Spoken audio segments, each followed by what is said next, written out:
ஆண்டவரும் இரட்சகரும் மீட்பருமாகிய இயேசு கிறிஸ்துவின் நாமத்தினாலே அன்பினல் வாழ்த்துக்கள். கிறிஸ்துவுக்குள் மிகவும் பிரியமான அன்பு சகோதர சகோதரிகளே, இந்த கிரைஸ்ட் காலிங் டிவியின் மூலமாய் உங்களை சந்திப்பதில் நான் கர்த்தருக்கு நன்றியை தெரிவித்துக் கொள்கிறேன். அது மாத்திரமல்ல, மிகுந்த அன்போடு கூட கர்த்தருடைய சாட்சியை சொல்லும்படி என் அன்போடு கூட கேட்டுக்கொண்ட அருமையான சகோதரன் டேனியலுக்காகவும் கர்த்தருக்கு நான் நன்றி செலுத்துகிறேன். இந்த ஊழியம் இன்னும் அதிகமாய் பறந்து விரிய கர்த்தருடைய நாமத்தினாலே வாழ்த்துகிறேன், ஜெபிக்கிறேன். கிறிஸ்துவுக்குள் மிகவும் பிரியமானவர்களே, இந்த நாளிலே கர்த்தர் என் வாழ்க்கையை எப்படி தனக்கு நேராய் திருப்பினார் என்பதை குறித்து சொல்வதில் நான் மிகுந்த மகிழ்ச்சி அடைகிறேன். நான் ஒரு பாரம்பரிய கிறிஸ்துவ குடும்பத்தை சேர்ந்தவன். எங்கள் குடும்பம் கத்தோலிக்க சபையை சேர்ந்த ஒரு குடும்பமாய் காணப்பட்டது. மிகுந்த பாரம்பரியம் எங்கள் குடும்பத்தில் காணப்பட்டது. அது எப்படி என்று சொன்னால், என் தகப்பனார் மிகுந்த பக்தியுள்ள ஒரு மனிதன், தாயாரும் அப்படிதான். அவர்களுக்கு கத்தோலிக்க சபையின் அடிப்படை கொள்கைகள் மீது அசைக்க முடியாத நம்பிக்கை காணப்பட்டது.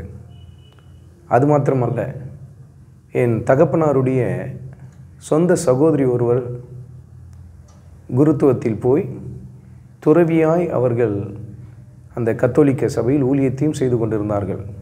சிறு வயதிலேயே அவர்கள் அந்த குருமடத்திற்கு போய்விட்டார்கள். அதனால் அவர்கள் மூலமாக எங்கள் குடும்பத்தில் இந்த கத்தோலிக்க திருச்சபையின் அடிப்படை காரியங்கள் எல்லாம் மிக ஆழமாய் ஊன்றி காணப்பட்டது. இதனால் என் தகப்பனாருக்குள்ளும் என் தாய்க்குள்ளும் ஒரு ஆசை இருந்தது. என்னோடு கூட பிறந்தவர்கள் 2 அண்ணன் 2 அக்கா. நான் தான் கடைசி என் குடும்பத்தில். அவர்களுக்கு என்ன ஒரு ஆசை என்று சொன்னால், நமக்கு 5 பிள்ளைங்க இருக்கிறாங்க, ஏதாவது ஒரு பிள்ளையாவது என்ன ஆகணும், சாமியாருக்கு படிக்க போய் சாமியாராக மாறணும்னு அவங்களுக்கு ஒரு ஆசை.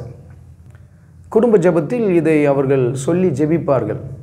ஏதாவது ஒரு பிள்ளைக்காவது தேவ அழைப்பு ஏற்பட வேண்டும் என்று சொல்லி ஜெபத்தை ஏறெடுப்பார்கள், ஜெபமாலை சொல்லி முடிப்பார்கள். இதுதான் எங்கள் வீட்டில் வழக்கமாக சொல்லப்படுகிற ஒரு காரியம். அதனால் சிறு வயதிலிருந்து எனக்குள் ஒரு ஆழமான ஒரு ஆசை இருந்தது. அது என்னவென்று சொன்னால், நானும் கண்டிப்பாக ஒரு சாமியாராக மாறணும் அப்படின்றது என்னுடைய ஆசையாக இருந்தது. அது என் சின்ன வயசுலேருந்து அதிகமாக எனக்குள்ளே வேரூன்றி காணப்பட்டது. அது எப்படி வளர்ந்து வந்தது என்று சொன்னால், ஒவ்வொரு நாளும் என் தகப்பனார் என்ன பண்ணுவார்னா, காலையில் மாஸ்க்கு போகிறதுக்கு எங்களை எழுப்பி விடுவார். ஏன்னா எங்கள் வீட்டுக்கும் அந்த கேத்தலிக் சர்ச்சுக்கும் ரொம்ப பக்கம்தான். ஒரு 2 அல்லது 3 நிமிடங்கள் கொஞ்சம் வேகமாக நடந்தால் போதும், கோயிலுக்கு போயிடலாம். அதனால் ஒவ்வொரு நாளும் அந்த மாஸ்க்கு நாங்கள் போய் தான் ஆகணும் அப்படின்னு சொல்லி எங்களை கட்டாயப்படுத்தி அனுப்பி வைப்பார்.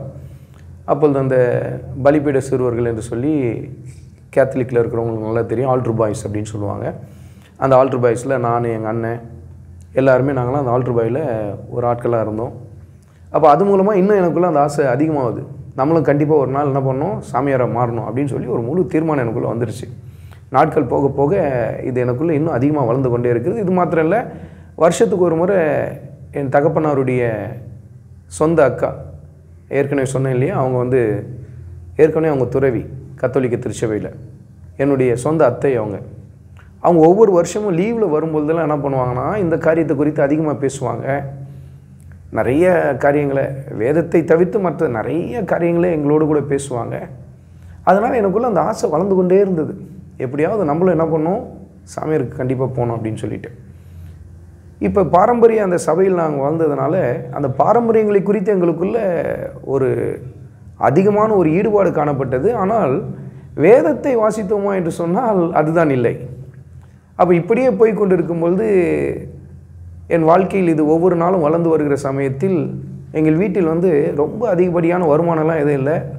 ஒரு வறுமை கோட்டுக்கு கீழான ஒரு குடும்பம் போல தான் எங்கள் குடும்பம் காணப்பட்டது. பல சமயங்களில் ஒருவேளை சாப்பாட்டை பெற்றுக்கொள்வதற்கு கூட எங்களுக்கு கொஞ்சம் சிரமமாக இருந்தது. ஏனென்றால் என் தகப்பனாருக்கு வேலையில் ஏற்பட்ட பிரச்சனை நிமித்தம் வேலையை விட வேண்டிய ஒரு சூழ்நிலை ஏற்பட்டு விட்டது. அது மாத்திரமல்ல, ஒரு வீடு கட்டினதுனால அதுக்கு வாங்கின கடன், இதெல்லாம் அதிகமான ஒரு கடன் சுமை ஏற்படுத்தினதுனால எங்களுக்கு அவங்க ஒவ்வொரு நாளும் நடத்துவதே எங்களுக்கு ஒரு சிரமம் என்பது போன்ற ஒரு நிலை காணப்பட்டது. அது மாத்திரம் இல்லை, படித்த பள்ளிக்கூடங்களும் அரசாங்க பள்ளிக்கூடத்தில் தான் நாங்கள் அத்தனை பேரும் ஆரம்ப கல்வியை இப்போ கற்றுக்கொண்டோம். அதை தொடர்ந்து அருகில் இருக்கிற ஒரு கொஞ்சம் ஓரளவுக்கு நல்ல ஒரு பள்ளிக்கூடத்தில் போய் சேர்ந்தோம். ஆனால் படிப்பில் நான் ரொம்ப பின்தங்கி காணப்பட்டேன். நான் மாத்திரம் இல்லை, என் குடும்பத்தில் எல்லாருமே ஓரளவுக்கு படிப்பில் பின்தங்கின நிலையில் தான் காணப்படுவாங்க. அதில் ரொம்ப அதிகமாக நான் தான் பின்தங்கின நிலையில் காணப்படுவேன். ஆனாலும் பாருங்கள், எனக்குள்ளே ஒரு ஆசை இருந்தது. நான் கண்டிப்பாக வந்து என்ன ஆகணும், ஒரு சாமியாராக மாறிடணும் அப்படின்னு சொல்லி ஒரு ஆசை வந்தது. அதே போல் 10ஆம் வகுப்பு தேர்வு முடிந்த உடனே என்ன பண்ணுவாங்கன்னா, ஒரு கேம்ப் ஒன்று வைப்பாங்க. அது கரெக்டாக 14 டேஸ் அது நடக்கும். அந்த 14 டேஸ் கேம்பில் தான் என்ன பண்ணுவாங்கன்னா, செலக்ட் பண்ணுவாங்க எந்த பிள்ளைங்களை வந்து அந்த குரு மாணவர்கள் பயிற்சிக்கு தேர்ந்தெடுக்கலாம் அப்படின்னு சொல்லி. அது பூந்தமல்லியில் இருக்கிற அந்த பெரிய குருமடத்தில் அது நடைபெறும். நான் அதை போய் அட்டன் பண்ணுறேன். அந்த 14 டேஸ் கேம்ப் முடிவில் என்னை செலக்ட் பண்ணிட்டாங்க. எனக்கு ரொம்ப சந்தோஷம். நம்மளும் இன்னும் ஒரு 10 அல்லது 12 வருஷத்தில் நம்மளும் என்ன ஆகிடுவோம், சாமியாராக மாறிடுவோம்னு சொல்லி எனக்கு ரொம்ப சந்தோஷம். ஏன்னா முதல் படிக்கட்டில் நம்மளுக்கு வந்து ஒரு பெரிய தேர்ச்சி கிடைத்தது போல் எனக்கு ரொம்ப சந்தோஷம் ஏற்பட்டது. உடனே வீட்டில் இருக்கிறவங்களுக்கு ரொம்ப சந்தோஷம். அப்போ நான் அந்த குருமடத்துக்கு புறப்பட்டு போகும்போது என் தகப்பனார் என்கிட்ட ஒரு வார்த்தை சொல்கிறார், அப்பா நீ முன் வச்ச காலை பின் வைக்கக்கூடாது அப்படின்னு சொல்லி. ஏன்னா அவங்களுக்கு ரொம்ப சந்தோஷம். ஏன்னா நம்ம வீட்டிலேருந்து ஒரு பையன் வந்து யாராக மாற போகிறான், சாமியாராக மாற போகிறான்றது அவங்களுக்கு ரொம்ப சந்தோஷம். பாருங்கள், நான் குருமடத்துக்கு போகிற அந்த நாள்லேயே நான் சாமியாராக மாறுறது போல் அவங்களுக்கு நடந்தது. அவ்வளோ சந்தோஷம் இருந்தது. சரி, நானும் அப்படியே போயிட்டேன். அப்போ நான் 11th ஸ்டாண்டர்ட் வந்து சாந்தோம் ஸ்கூலில் வந்து என்னை சேர்த்து விடுறாங்க. அதாவது குருமடத்தின் மூலமாக சேர்த்து விடுறாங்க. ஏன்னா நான் எடுத்த மார்க்குக்கு கண்டிப்பாக சாந்தோம் ஸ்கூலில் இடமே கிடைக்காது.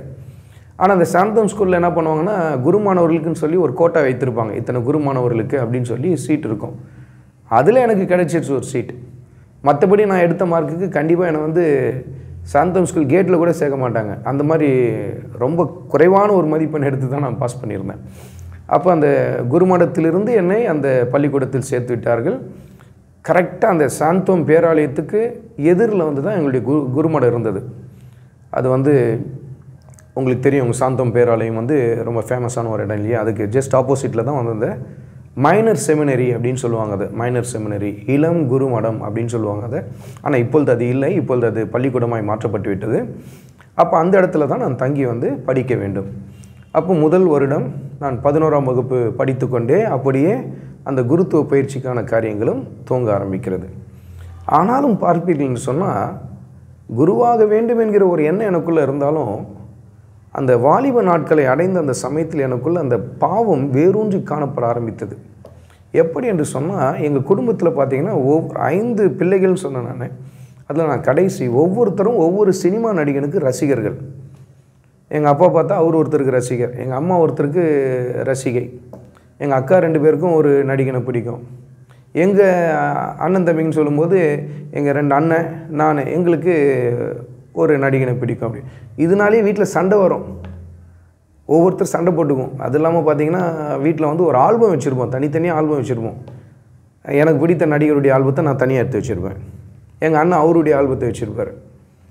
அது மாத்திரம் இல்லை, அத்தனை பேருக்கும் வந்து கிரிக்கெட்னால் ரொம்ப பிரியம். அப்போ அந்த வீட்டுக்குள்ளே நுழைஞ்சாலே பார்த்திங்கன்னா, ஒரு பக்கம் பார்த்திங்கன்னா சுரூபங்களாக காணப்படும், இன்னொரு பக்கம் பார்த்திங்கன்னா சினிமா நடிகர்கள், நடிகைகள், அப்புறம் கிரிக்கெட் பிளேயர்ஸ், இவங்களுடைய பெரிய பெரிய ஃபோட்டோஸாக அந்த இடத்துல ஒட்டி வச்சுருப்போம் செவுத்தில். இப்படி தான் அந்த வீடு காணப்பட்டது. கிறிஸ்துவுக்கும் எங்களுக்கும் எப்படிப்பட்ட தொடர்பு என்று சொன்னால், பெயரளவு கிறிஸ்துவர்கள் நாங்கள், அவ்வளோதான். மற்றபடி இயேசுவுக்கும் எங்களுக்கும் எந்தவித சம்மந்தமும் இல்லை.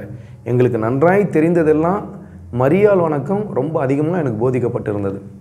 அப்போ இதே மனநிலையில் நான் என்ன பண்ணுறேன், அந்த குருத்துவ கல்லூரிக்கு நான் போகிறேன்.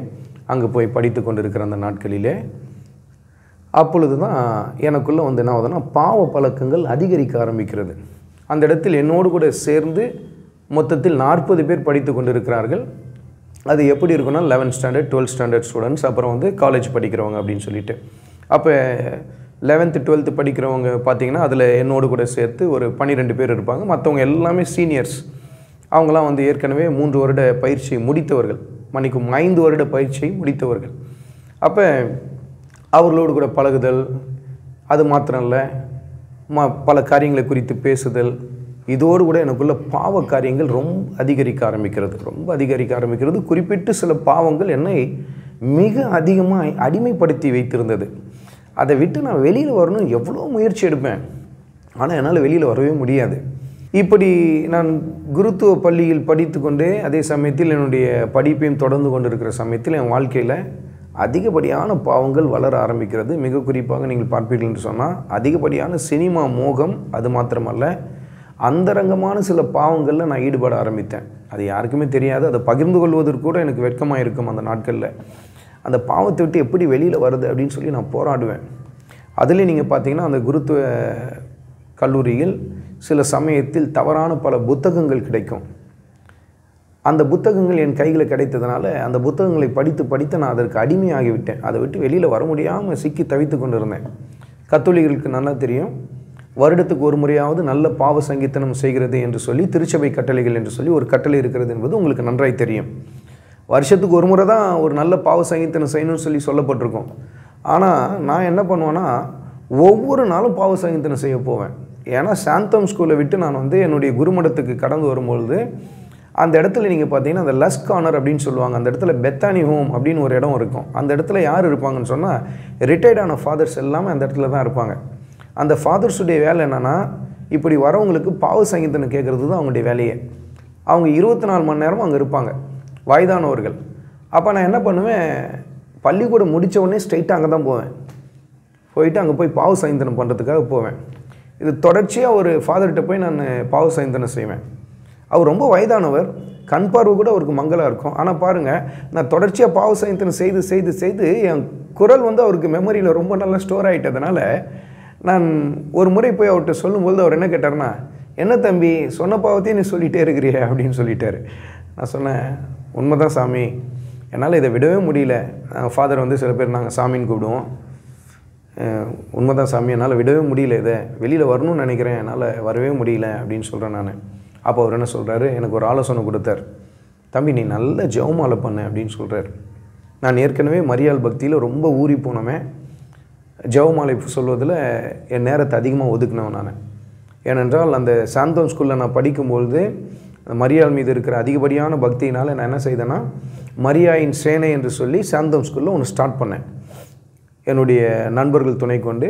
அதே போல் அங்கே கேத்தலிக் சார்ஸ் நிறைய பேர் இருந்தாங்க அங்கே. ஏன்னா அது ஒரு கேத்தலிக் ஸ்கூல்ன்றதுனால அங்கே ஒர்க் பண்ணுற பெரும்பான்மையான டீச்சர்ஸ் யாருன்னா கேத்தலிக் பேக்ரவுண்டை சேர்ந்தவங்க தான். அவங்கள்ட்ட போய் அப்ரோச் பண்ணி அவங்கள ரொம்ப சந்தோஷப்பட்டாங்க. பரவாயில்ல, நம்ம ஸ்கூலில் எத்தனையோ கிளப் இருக்குது, எத்தனையோ வகையான கிளப்ஸ் எல்லாம் ஸ்டார்ட் பண்ணியிருக்காங்க. இது நடுவில் மரியாயின் சேனைன்னு ஒரு பையன் ஸ்டார்ட் பண்ண வந்திருக்கிறேன்னு சொல்லி அவங்களுக்கு ரொம்ப சந்தோஷப்பட்டு உடனே ஸ்டார்ட் பண்ண வச்சுட்டாங்க. பர்மிஷன் கொடுத்துட்டாங்க எனக்கு.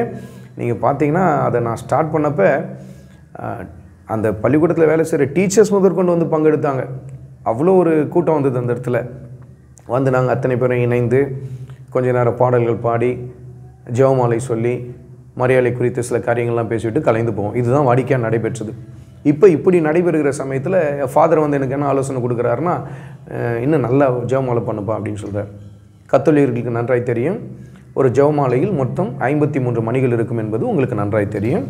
ஒரு ஜெபமாலையை சொல்லி முடிப்பதற்கு குறைந்தது 30 அல்லது 40 நிமிடங்கள் பிடிக்கும் என்பது உங்களுக்கு நல்லா தெரியும். நான் ஒரு நாளைக்கு எத்தனை ஜெபமாலை சொல்லுவேன்னு தெரியுங்களா? 15 ஜெபமாலை சொல்லுவேன் ஒரு நாளைக்கு. இது வார நாட்களில் மாத்திரம்தான். ஆனால் சனி ஞாயிறு என்று சொல்லி வந்துவிட்டால் வாரத்தின் இறுதி நாட்களில் குறைந்தது 20 to 25 ஜெபமாலைகள் நான் சொல்லுவேன்.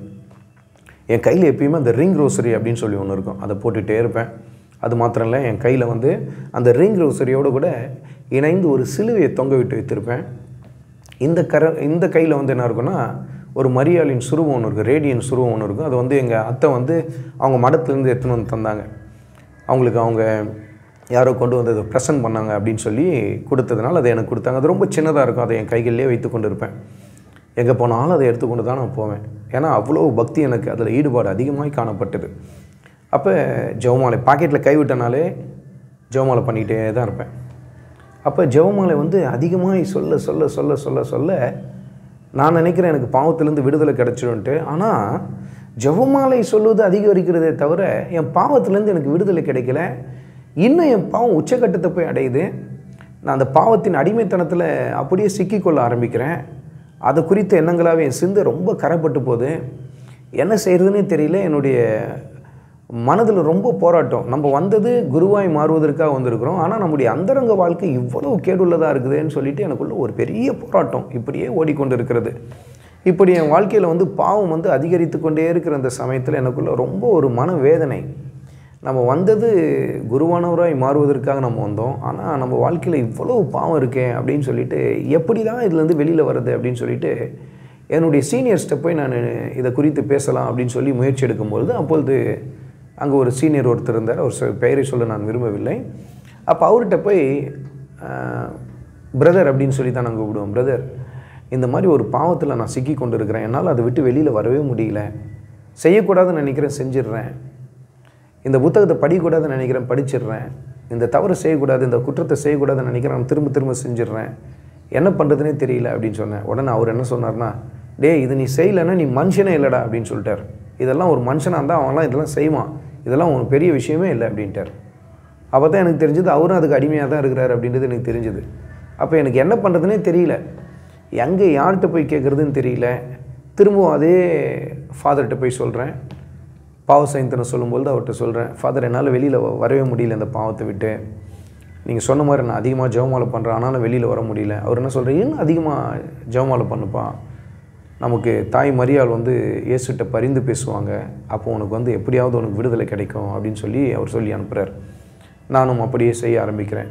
என் ஒட்டுமொத்த அந்த குருமடத்திலும் அத்தனை பேருக்கும் தெரியும் எனக்கு வந்து மரியாள் மீது அதிகப்படியான பக்தி இருக்கிறது என்பது நன்றாய் தெரியும். அதில் சாந்தம் பேராலயத்தில் மயிலை மாதா தேர் என்று சொல்லி வருடத்துக்கு ஒரு முறை எடுப்பார்கள். அந்த மயிலை மாதா தேர் போகும்பொழுது நான் தான் ரொம்ப மரியாள் மீது அதிகமான பக்தி கொண்டவன் என்று சொல்லி என் கரங்களில் தான் மைக்கு கொடுத்து என்ன பண்ணுவாங்கன்னா, ஜெபமாலை சொல்லிட்டோம் அப்படின்னு சொல்லுவாங்க.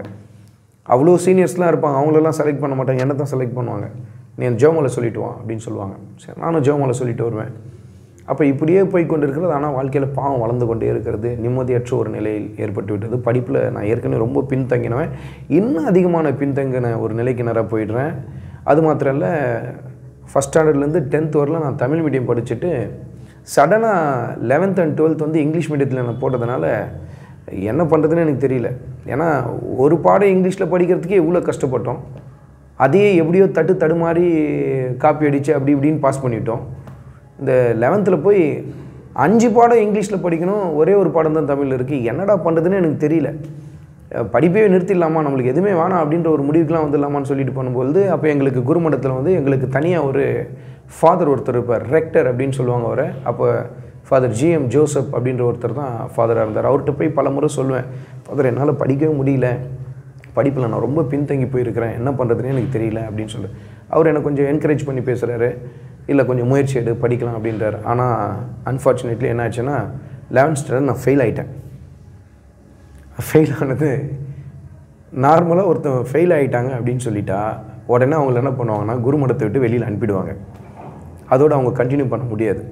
ஆனால் பாருங்கள், நான் ரொம்ப வந்து அந்த கத்தோலிக்க காரியங்களில் ரொம்ப அதிகப்படியான ஆர்வம் காட்டினதுனாலையும் மரியாள் மீது அதிகப்படியான பக்தி எனக்கு இருந்ததுனாலையும் எனக்கு மாத்திரம் அந்த இடத்துல என்ன பண்ணாங்கன்னா, அந்த இடத்துல அந்த ரூலை கொஞ்சம் மாற்றினாங்க. ஃபெயிலானவங்க அத்தனை பேரும் வெளியில் அனுப்புவாங்க, ஆனால் என்ன மாத்திரம் என்ன பண்ணாங்கன்னா, இல்லை இவனை வெளியில் அனுப்புவானா, நீ கண்டினியூ பண்ணு அப்படின்னு சொன்னாங்க. நீ 11th ஸ்டாண்டர்ட் படி, அப்படியே குருமானவனாகவும் தொடரு அப்படின்னு சொன்னாங்க. எனக்கு ரொம்ப ஆச்சரியமாக இருந்தது. ஏன்னா என்னோடு கூட முன்னாடி இருந்த சீனியர் சில பேர் ஃபெயில் ஆனவங்கள வெளியில் அனுப்புனதை குறித்த காரியத்தை நான் கேட்டிருக்கிறேன். ஆனால் எனக்கு மாத்திரம் இது தந்தது பெரிய பாக்கியம் அப்படின்னு நினச்சிக்கிட்டு, இது மரியாள் தான் எனக்கு செய்த ஒரு பெரிய புதுமை அப்படின்னு சொல்லிட்டு நான் சந்தோஷப்பட்டு தொடர்ந்து நான் படிக்க ஆரம்பித்தேன். ஓரளவுக்கு கொஞ்சம் படிப்பில் கொஞ்சம் முன்னேற்றம் ஏற்பட்டது போல் தெரிஞ்சது. ஏன்னா ஏற்கனவே படித்த படத்தை திரும்ப படிக்கிறேன் இல்லையா, 11th ஃபஸ்ட்டு மிட்டமில் நல்ல மார்க் எடுத்தேன். அதுக்கப்புறம் குவார்ட்டர்லி எக்ஸாம் வந்த உடனே திரும்ப பழையபடி எல்லா பாடத்துலையும் ஃபெயில். இப்படி தான் போயிட்டு இப்படியே போய்கொண்டு இருக்கிறது. இதன் நடுவில் தான் எனக்குள்ளே வந்து இந்த லீவ் விட்டு அனுப்புவாங்க வெளியில். அப்போ நான் குருமடத்துலேருந்து வீட்டுக்கு வரேன். வீட்டுக்கு வந்து என்னுடைய பிரச்சனைகள் எல்லாம் வந்து, அதாவது படிப்பில் இருக்கிற பிரச்சனைகள் இதெல்லாம் வந்து என் தகப்பனாரோடு கூட பகிர்ந்து கொள்கிறேன், குடும்பத்தில் இருக்கிறவங்களோடு கூட பகிர்ந்து கொள்கிறேன். அப்போ என் தகப்பனார் சொல்கிறது என்னென்னா, இன்னும் அதிகமாக ஒரு மரியாதை குறித்த காரியங்கள் எனக்கு சொல்லித் தருகிறார். எனக்கும் இன்னும் அதிகமாக பக்தி ஏற்படுகிறது. என் தாயாருக்கும் மிக அதிகப்படியான பக்தி. இப்போ இதெல்லாம் மனதில் வாங்கி கொண்டு திரும்பவும் நான் குருமடத்துக்கு போகிறேன். அப்போ எனக்கு ஒரு புக்கு ஒன்று கிடைக்குது. அது என்னென்னா, மரியாள் 3 சிறுவர்களுக்கு வந்து காட்சி கொடுத்ததாக ஒரு புத்தகம் ஒன்று எழுதப்பட்டிருந்த அந்த புத்தகம் என் கரங்களில் கிடைத்தது. அந்த 3 சிறுவர்கள் யாருன்னா, ஃப்ரான்சியா, லூசியா, ஜெசிந்தா. இது நன்றாக கத்தோலிகர்களுக்கு தெரிந்திருக்கும். அவங்களுக்கு மரியாள் வந்து காட்சி தந்த அந்த காரியங்கள் அந்த புத்தகத்தில் எழுதப்பட்டிருந்தது. இதை படித்த உடனே எனக்குள்ளே ரொம்ப ஆர்வம் கூடுனது. என்ன ஆசை வந்ததுன்னா, எனக்கு மரியாள் காட்சி தரணும். அப்போ அந்த பிள்ளைங்க என்னெல்லாம் செஞ்சாங்களோ அந்த காரியத்தெல்லாம் நானும் செய்ய ஆரம்பிக்கிறேன்.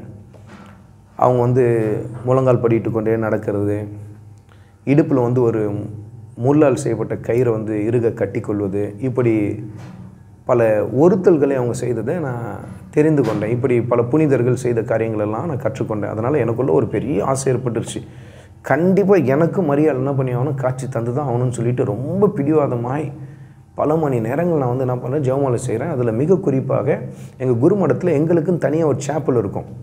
அந்த சேப்பல் பார்த்திங்கன்னா ஒவ்வொருத்தருக்கும் ஒரு டேர்ன் கொடுப்பாங்க. இந்த வீக் ஃபுல்லாக அந்த சேப்பலை மெயின்டைன் பண்ணுறது இவர் தான், இந்த பையன் அந்த பையன் சொல்லிவிட்டு கரெக்டாக லிஸ்ட்டு போட்டு வச்சுருப்பாங்க. ஆனால் நீங்கள் பார்த்தீங்கன்னா யார் கையில் அந்த டியூட்டி கொடுக்கப்பட்டாலும் அவங்க சாவி எடுத்துன்னு வந்து என் கையில் கொடுத்துருவாங்க. ஏன்னா அந்த சேப்பலை முதல் ஆளாக திறக்கிறது நான் தான், கடைசி ஆளாக மூடுறது நான் தான். அவ்வளோ நேரம் நான் அதில் செலவு பண்ணுவேன். அதில் மிக குறிப்பாக அங்கே ஒரு மரியாளுடைய சுரூபம் ஒன்று காணப்படும். அந்த சுரூபம் எப்படி இருக்குன்னா, மரியாள் வந்து ஒரு பாம்புடைய தலையை நசுக்கிற மாதிரி, அந்த சுரூபம் உங்களுக்கு நல்லா பார்த்துருப்பீங்க நிறைய பேர், நசுக்கிற மாதிரி அந்த ஒரு சுரூபம் இருக்கும். நான் என்ன பண்ணுவேன்னா, அந்த சுரூபத்துக்கு முன்பாக போய் கரெக்டாக முழங்கால் படிட்டுருவேன். என்னுடைய கண்ணும் அந்த மரியாளுடைய அந்த சுரூபத்துடைய கண்களும் ஒன்றாக பார்க்குற மாதிரி அப்படியே முழங்கால் படிட்டு பல மணி நேரங்கள் அப்படியே ஜெபமாலை சொல்லிக்கொண்டே இருப்பேன். ஏன்னா எனக்கு ஆசை என்ன, மரியாள் எனக்கு கண்டிப்பாக என்ன பண்ணி ஆகணும், காட்சி தந்து தான் ஆகணும் அப்படின்னு சொல்லி ஒரு பிடிவாதத்தோடு கூட பண்ணுறேன்.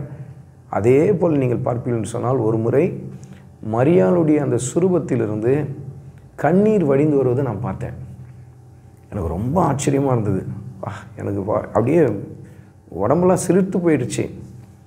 இன்னும் ஒரு முறை சேப்பலுக்குள்ளே நான் என்ட்ராகிறேன். ஒரு சிலுவை ஒன்று இருக்கும். அந்த சிலுவை வேகமாக அசைவதை நான் பார்க்குறேன். எல்லா இடமும் தான் அசைதா அப்படின்னு சொல்லி நான் பார்க்குறேன். இல்லை, எந்த இடமும் அசையலை, அந்த ஒரு சிலுவை மாத்திரம் தான் அசைகிறத நான் பார்க்குறேன். எனக்கு ரொம்ப சந்தோஷம். இதெல்லாம் நான் அப்படியே எழுதி வச்சேன். எனக்கு ரொம்ப சந்தோஷமாயிடுச்சு. இன்னும் எனக்கு ஆழமான பக்தி ஏற்பட்டு விட்டது. ஆனால் அதே சமயத்தில் பாவ வாழ்க்கையில் ரொம்ப ஆழமாக போய் கொண்டு இருக்கிறேன். இப்போ எனக்கு கூட ஒரு பெரிய போராட்டம். இந்த பாவத்திலேருந்து நான் எப்படி தான் விடுதலை பெற்றுக்கொள்கிறதுன்னு சொல்லி என்னால் கண்டுபிடிக்கவே முடியல. என்னால் எப்படி என்ன செய்கிறதுன்னு தெரியல. அப்பொழுது பாருங்கள், என்னோடு கூட குருமடத்தில் படித்த என்னுடைய நண்பர் ஒருவர், அவரும் குருவானவராக மாறுவதற்காகத்தான் வந்திருக்கிறாரு. அவர் என்ன பண்ணாருன்னா, ஒரு வேதாகமத்தை எனக்கு கிஃப்டாக கொடுத்தார். அதுதான் என் வாழ்க்கையில் பெரிய திருப்பு முனை ஏற்படுத்தினது.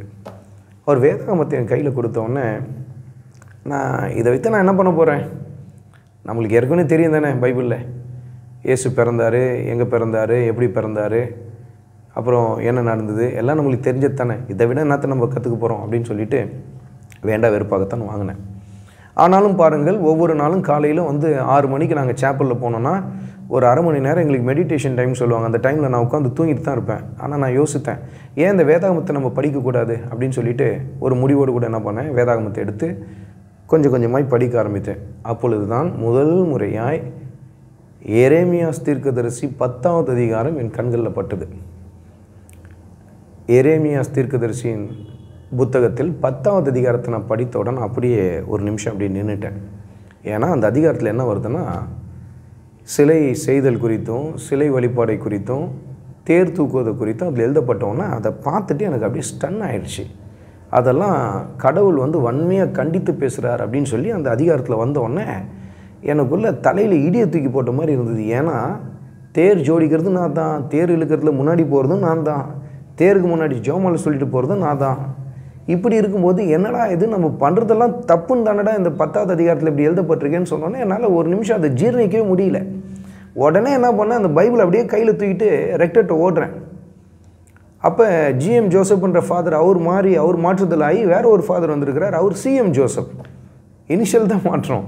அவர் வந்திருக்கிறார். அவர்கிட்ட போய் அப்படியே எடுத்துகிட்டு போய் நான் பண்ணுறேன், ஃபாதர் என்ன ஃபாதர் இது, தேர் தூக்குறதெல்லாம் தப்புன்னு போட்டிருக்குது பைபிளில், ஆனால் நம்ம அதை தானே செஞ்சிட்ருக்குறோம் அப்படின்னு கேட்குறேன். அவர் அப்படியே என்னை மேலேயும் கீழே அப்படியே ஏற இறங்க பார்த்தார். உடனே ஒரு கேள்வி கேட்டார், நீ எங்கேயாவது ஜெபக்கூட்டத்துக்கு போறியா நீ அப்படின்னு கேட்டார். நான் உடனே சொன்னேன், ஃபாதர் நான் எங்கே போகிறது, நான் எங்கேயுமே போனதில்லை, நம்ம உங்களுக்கு தெரியாதா, நம்ம குருமடத்தை விட்டு எங்கேயும் வெளியில் போக முடியும், எங்கேயுமே நான் போகல, எனக்கு பைபிளில் நான் இன்றைக்கி படித்தேன், எனக்கு ஒரு டவுட் வந்தது, அதான் கேட்க வந்தேன் அப்படின்னா. அவருக்கு அதுக்கு பதில் எதுவும் சொல்லலை. நான் கிளம்பி வந்துட்டேன். அப்போ வேதத்தை அப்படியே வாசித்து கொண்டே வரேன். வேதத்தில் சொல்லப்படுற காரியங்கள்லாம் எனக்குள்ள பல திகைப்பை கொண்டு வந்தது. மிக குறிப்பாக மத்தேயு 5வது அதிகாரத்தை வாசிக்கும் பொழுது ஆண்டவர் இயேசு கிறிஸ்து அந்த மலை பிரசங்கத்தில் தொடர்ச்சியாக பேசும்போது என்ன சொல்கிறாருன்னு, ஒரு ஸ்திரியை ஒரு நிச்சயோடு கூட பார்த்தா அவன் தன் உள்ளத்திலே விபச்சாரம் செய்தாயிற்று அப்படின்னு சொல்லி ஆண்டவர் பேசுகிற அந்த காரியம் எனக்குள்ள பெரிய கேள்விக்குறி ஏற்படுத்திச்சு. இந்த வேதாகமத்தை எப்படி நம்ம ஏற்றுக்கொள்ள முடியும்? அது இந்த 20ஆம் நூற்றாண்டில் ஒரு மனிதனால் சுத்தமான பார்வை இருக்க முடியுமா? ஒரு பெண்ணை தப்பான எண்ணத்தோடு பார்த்தாலே அவன் விபச்சாரம் செஞ்சிட்டான் அப்படின்னு சொல்கிறார் அவர். இது என்னடா இந்த புத்தகத்தெல்லாம் படிக்கிறதுக்கு லாய்க்கே இல்லை அப்படின்னு சொல்லிட்டு நான் என்ன பண்ணிட்டேன், வேதாகமத்து இது எனக்கு ஒரு வெறுப்பு ஏற்பட ஆரம்பித்து விட்டது. ஆனாலும் பாருங்கள், மறுநாள் திரும்ப அதே நேரத்தில் வரும்போது நான் என்ன பண்ணுறேன், சரி இன்னும் என்ன தான் எழுதப்பட்டிருக்கு பார்ப்போமே அப்படின்னு சொல்லிட்டு என்ன பண்ணுறேன், வேதாகமத்தை தொடர்ந்து வாசிக்க ஆரம்பிக்கிறேன். அப்படியே வாசித்து கொண்டே வரும்பொழுது அருளப்பர் 8வது அதிகாரம், அதாவது ஜான் 8th சாப்டர், அந்த சாப்டர் வருது. அதில் விபச்சாரத்தில் கையும் களவுமா பிடிக்கப்பட்ட ஒரு பெண்ணை ஆண்டவர் இயேசு கிறிஸ்துவுக்கு முன்பாக கொண்டு வந்து போட்டுட்டு எல்லாரும் கைகளில் கற்களை எடுத்துக்கொண்டு, இப்படி விபச்சாரத்தில் பிடிக்கப்பட்டவரில் கல்லால் அடித்து கொள்ள வேண்டும் என்று சொல்லி நம்முடைய திருச்சட்டம் சொல்லுகிறது. மோசையின் மூலமாக சொல்லப்பட்டிருக்கிறது. இயேசுவே நீங்கள் என்ன சொல்கிறீங்கன்னு சொல்லிட்டு அன்றைக்கு இருந்த அவர்கள் எல்லாம் கற்களை பொறுக்கி கொண்டு வந்து நிற்கிறாங்க.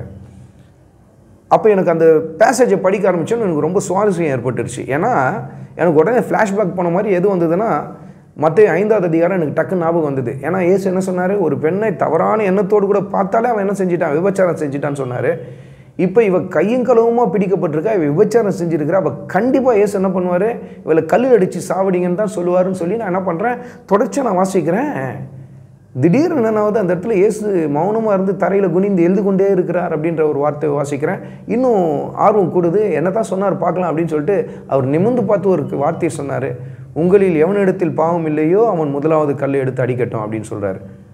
இதை படித்தோன்னே எனக்கு ரொம்ப அதிர்ச்சி ஆயிடுச்சு. அப்போ எல்லாரும் கைகளில் இந்த கற்களை போட்டுட்டு அப்படியே திரும்பி போயிட்டாங்க. அப்போ இந்த இடத்துல நான் அப்படியே கொஞ்சம் யோசிக்க ஆரம்பிக்கிறேன், என்ன இது இயேசு கிறிஸ்து ரொம்ப வித்தியாசமாக பேசுகிறாரு.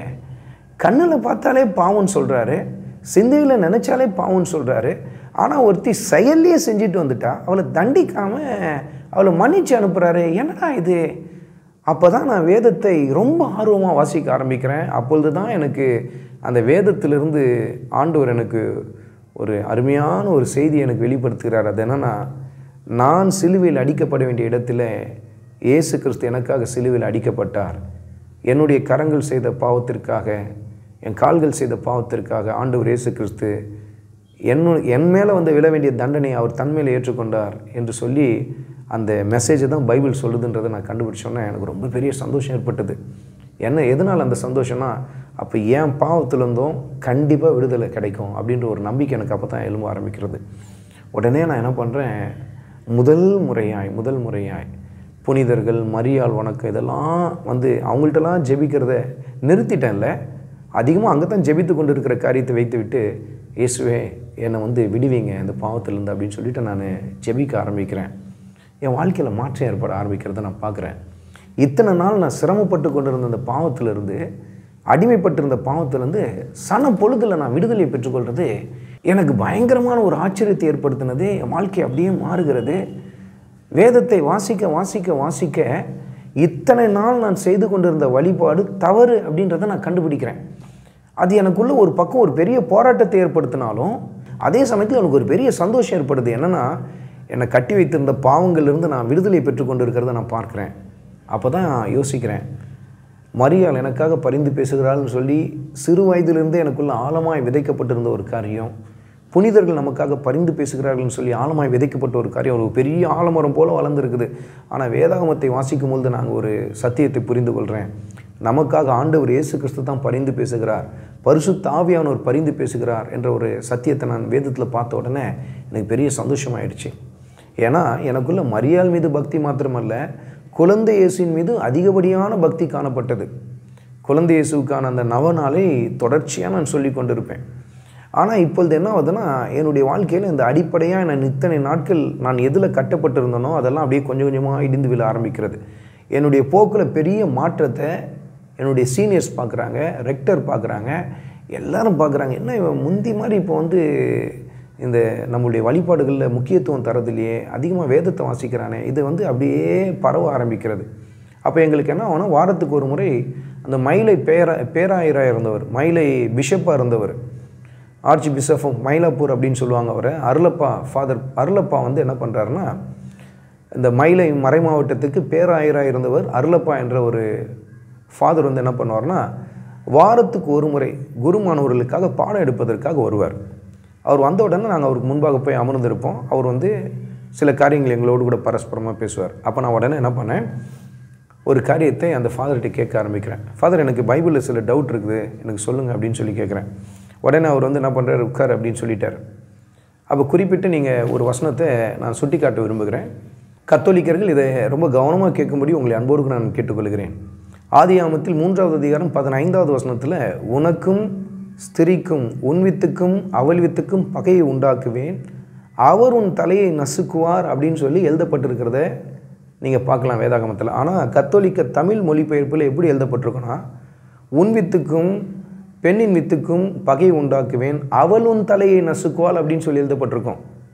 நல்லா கவனித்து பாருங்கள். அவர் உன் தலையை நசுக்குவார் என்று சொல்லி வேதாகமம் சொல்ல, ஆனால் கத்தோலிக்க தமிழ் மொழிபெயர்ப்பில் என்ன எழுதியிருக்கோம், அவள் உன் தலையை நசுக்குவாள் என்று சொல்லி எழுதப்பட்டிருக்கும். அதனால தான் நீங்கள் ஒரு சுருவத்தை கூட நீங்கள் பார்க்க முடியும். மரியாள் வந்து நின்று கொண்டு இருக்க ஒரு பாம்புடைய தலையை அவங்க நசுக்கிறது போல் இருக்கும். அந்த பாம்புடைய வாயிலிருந்து ஒரு பழம் கூட வெளியில் வரது கூட நீங்கள் பார்த்துருப்பீங்க.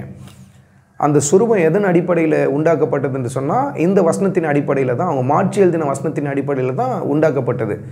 ஆனால் அந்த இடத்துல அவங்க பண்ண ஒரு பெரிய தவறு என்னென்னா, அதான் சொல்லுவாங்க பார்த்தீங்களா, பொய் சொன்னாலும் பொருந்து சொல்லணும்னு சொல்லுவாங்க பாருங்கள். தமிழில் மாத்திரம் என்ன பண்ணிட்டாங்க, இதை மாற்றிட்டாங்க. ஆனால் ஆங்கில வேதாகமத்தில் அதை மாற்ற மறந்துட்டாங்க. ஆங்கில வேதாகமத்தில் நீங்கள் பார்த்தீங்கன்னா, அவள் அப்படின்னு சொல்லி வராமல், ஷீ அப்படின்னு வராமல், அவர் ஹீ அப்படின்னு சொல்லி வந்திருக்கும். இதை நான் ஒப்பிட்டு காட்டி அப்படியே அந்த ஃபாதர்கிட்ட எடுத்துகிட்டு போய் நான் காட்டுறேன். என்ன ஃபாதர், தமிழ் பைபிள் வந்து மரியாள் நசுக்கின மாதிரி போட்டிருக்குது, ஆனால் ஆங்கில வேதாகமத்தில் அவர் இயேசு கிறிஸ்து நசுக்கின மாதிரின்னு போட்டிருக்கேன், இது எது உண்மை அப்படின்னு சொல்லி அவர்கிட்ட 2 வேதாகமத்தையும் எடுத்துகிட்டு போய் அப்படி நிற்க வச்சு நான் காட்டுறேன். அப்போ அவர் என்ன சொன்னார், நான் அப்படி மேலே கீழே இறங்க பார்த்துட்டு சொன்னார், 2 பேரும் தான் சேர்ந்து சாத்தான் தலையை நசுக்குனாங்க, போய் உட்கார் போ அப்படின்னு சொல்லிட்டாரு.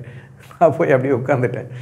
அப்போ அவர் கண்டிப்பாக பதில் சொல்ல அவரால் முடியல அந்த இடத்துலன்றது எனக்கு நல்லா தெரிஞ்சுது. கொஞ்ச நேரத்தில் என்ன பண்ணார்னா, திருவெளிப்பாடு, அதாவது வெளிப்படுத்தின விசேஷம் 12வது அதிகாரத்தை எடுத்துக்கொண்டார். அதில் உங்களுக்கு தெரியும், அந்த இடத்துல ஒரு காரியம் கொடுக்கப்பட்டிருக்கிறது நீங்கள் பார்ப்பீங்க. ஒரு ஸ்திரீ நின்று கொண்டிருந்தால் அவளுடைய தலையில் வந்து 12 நட்சத்திரங்கள் காணப்பட்டது என்ற காரியங்கள்லாம் அவர் வாசித்து விட்டு என்ன சொன்னார்னா, இது யாரை குறிக்கிறதுனா மரியாளை குறிக்கிறது அப்படின்னு சொல்லிட்டார். மரியாளுடைய தலையை சுற்றி தான் இத்தனை காரியங்கள் இருக்கிறது அப்படின்னு சொல்லி அவர் பேசினார். உடனே நான் குறுக்கிட்டு நான் கேட்டேன், ஃபாதர், அந்த இடத்துல நீங்கள் பார்த்தீங்கன்னா அந்த ஸ்திரீ வந்து வனாந்தரத்துக்கு ஓடி போனாலும் எழுதப்பட்டிருக்கு, மரியாள் எங்கேயாவது வனாந்தரத்துக்கு ஓடி போனாங்களா அப்படின்னு சொல்லி கேட்டேன். உடனே அவர் என்ன பண்ணார், ஏற்கனவே நான் உனக்கு சொன்னேன் இந்த மாதிரி கேள்வி கேட்காதுன்னு, உட்காரு அப்படின்னு சொல்லிட்டார். அப்போ என்ன ஆயிடுச்சுன்னா, அவங்க உடனே என்னை வந்து ஐடென்டிஃபை பண்ணிட்டாங்க, இவன் ஏதோ ஒரு வேறு பாதையில் போகிறான் போல இருக்குது அப்படின்னு சொல்லிட்டு யோசிக்க ஆரம்பித்தாங்க. இது இல்லாமல் என்னுடைய சீனியர்ஸ்லாம் என்ன பண்ணுவாங்கன்னா, ஈவினிங் நாங்கள் டின்னர் முடித்த பிற்பாடு என்ன பண்ணுவாங்கன்னா, ஒரு அரை மணி நேரம் நாங்கள் என்ன பண்ணோம், கிரவுண்டில் நடந்து உலாத்தி கொண்டு இருப்போம். அதன் பின்பாக இறுதி ஜெபம் நைட் 9 மணிக்கு துவங்கும்.